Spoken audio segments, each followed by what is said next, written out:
And okay, hasn't been enough time yet. Give it a couple more seconds.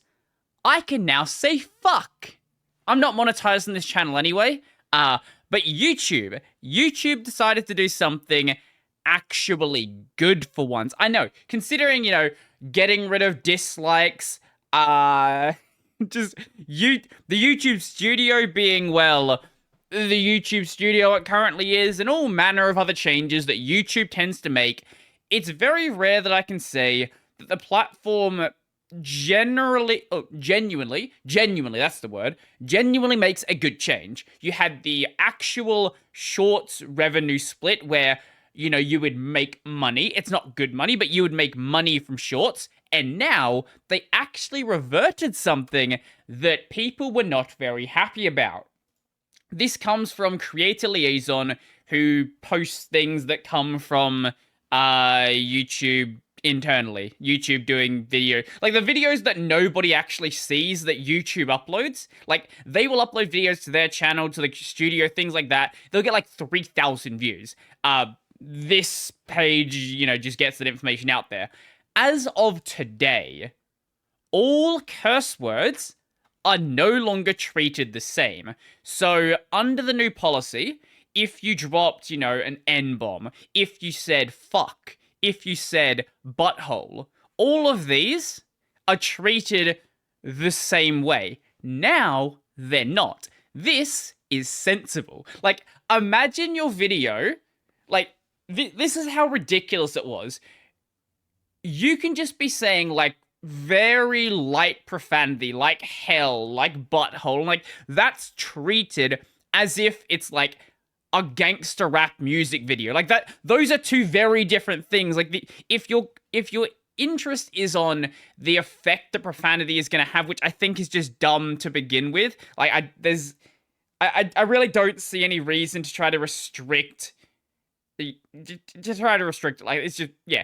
It's not going to go well. People are going to find ways to get around it. And if they don't find ways to get around it, it doesn't actually stop anything. It just moves it somewhere that isn't on YouTube. Anyway, now they're no longer going to be treated as if they are the same thing. This is good.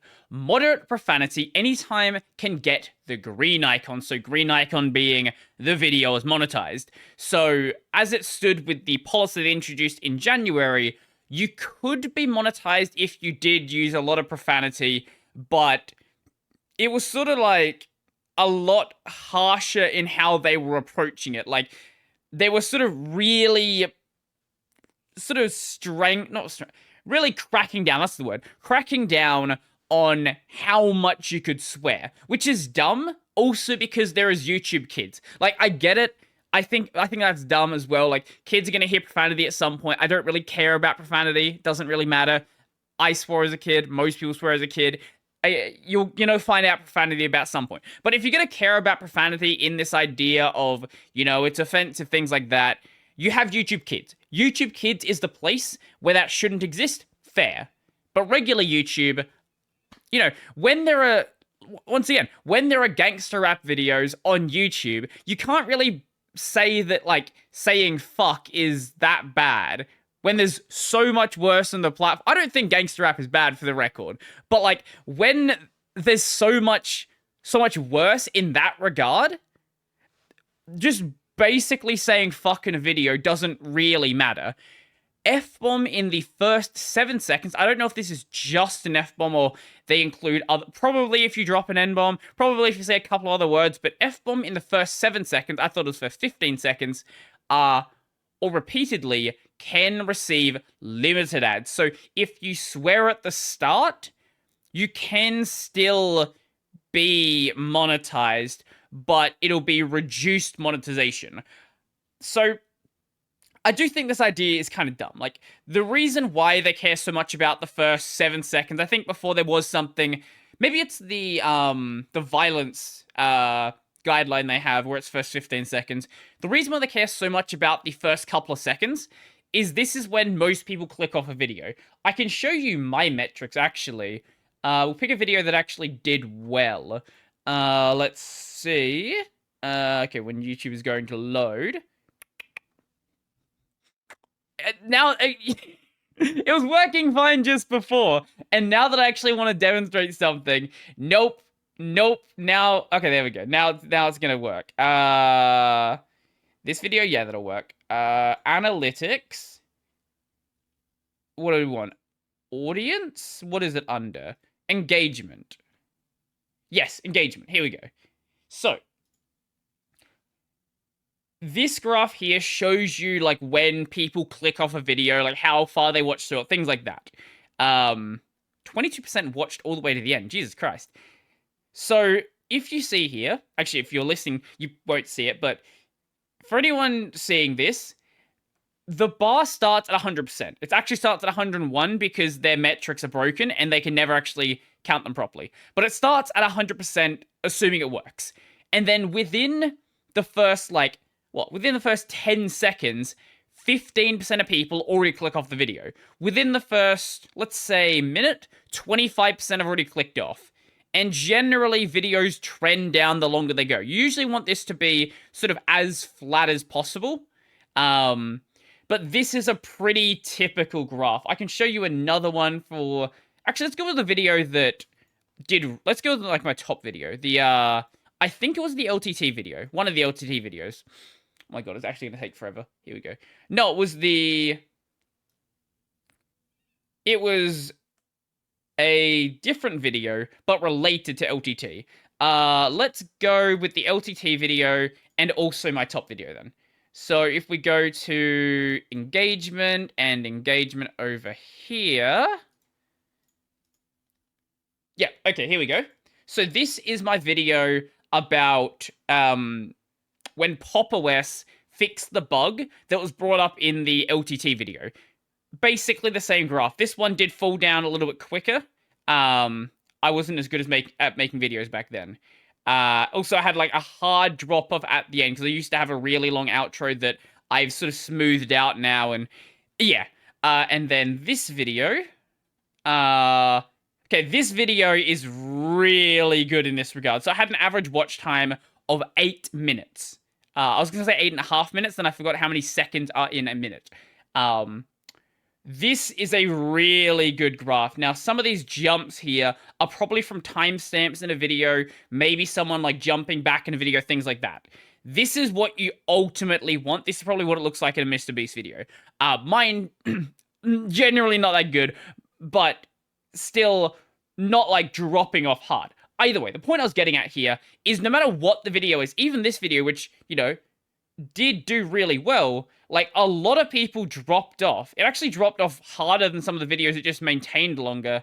40% of the people were gone in the first minute. In this one, we were still at 75%, but it dropped by the end to be lower. So it's like, it sort of depends on how you want to look at the metrics. Either way, the start of the video is incredibly important for retention, and this is generally where advertisers really care about. Whether it's an advertiser who's advertising through YouTube or an advertiser advertising with a YouTube creator. Either way, the start of the video, very important. Next thing. Background music with profanity can now get ads. Now, speaking of the gangster rap stuff I mentioned earlier, I don't believe any of that was ever demonetized. I think music videos are always this weird one where if you're using music in your video, you might get demonetized for it because it's treated as part of like a regular video. But a music video, they're treated as this own separate thing where the rules generally don't apply. Like the same thing with the violence, the violence guideline they had.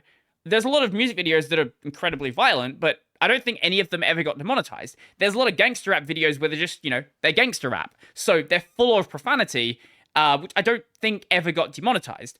But luckily, you know, if you're, you know, streaming, for example, and you have something going on in the background, that should be fine. Profanity in title/thumb still can't run ads. This is one that I think it's kind of dumb, but I also think even if you were allowed to do it, you probably shouldn't do it anyway. I think if you're going to use profanity in your videos, generally, you know, a lot of videos, people add it as sort of the same as an as an R. I just say or R because I'm pretty bad at it, or you'll hear me laugh at something. But there's a lot of people out there who will like say fuck or something like that to fill out a sentence. Yeah, and when it comes to like your title, if you're going to use profanity, save it for the video where it's going to have the most impact. Don't just waste it like this. This is kind of dumb. I kind of wish it was still monetized, but like with the idea of the no F-bomb in the first 7 seconds, I get it. Like, it makes sense why you're doing that. I believe there's some other stuff that was mentioned by a creator liaison as well. Yeah, here we go. Yes, videos that received a yellow icon after November. Did I say January? I meant November.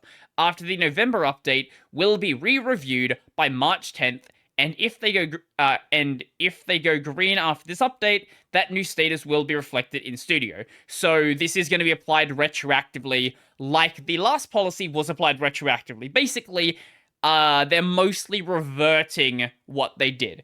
This is still a little bit stricter than YouTube originally was, but this is sort of the way that most people kind of interpreted YouTube. Most people understood you shouldn't swear at the start of your video. You will still be monetized, but it might hurt you in the algorithm. Keep it out of your thumbnail, things like that. But now it's just in stone that you can and can't do that. Old videos get re-reviewed because brands want to put new ads on them. Yeah, well, that makes sense. It's not like if a video is a year old, it just no longer has ads on it. That's just not how that goes down.